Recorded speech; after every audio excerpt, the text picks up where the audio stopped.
ហើយខ្ញុំឃើញអ្នកខ្លះជាពិសេសអ្នកនៅក្រៅឲ្យតែអីបន្តិចគឺយកអារឿងដែលមិន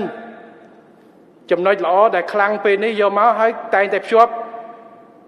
នៅដល់ណាទៀតត្រូវក្រោកឈរឡើង5ឆ្នាំក្រោកឈរទៅបោះឆ្នោតម្ដងទៅបាត់ហើយអីប្រជាពលរដ្ឋ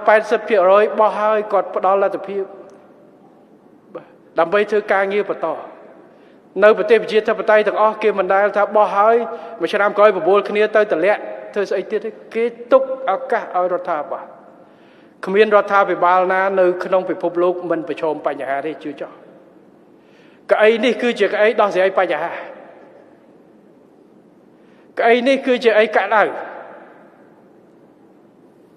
ខ្ញុំជួបអាដាមថោងលុនគាត់ជាប្រធានរដ្ឋឡើយកាលគាត់នៅនាយករដ្ឋមន្ត្រីគាត់ថាពេលដែលគាត់នៅនាយករដ្ឋមន្ត្រីគាត់យល់ពីកៅអីក្តៅប៉ុន្តែកៅអីក្តៅបណ្ឌិតជាកាតព្វកិច្ចរបស់យើងដើម្បីឆ្លើយតបទៅនឹងសំណូមពររបស់ប្រជាពលរដ្ឋ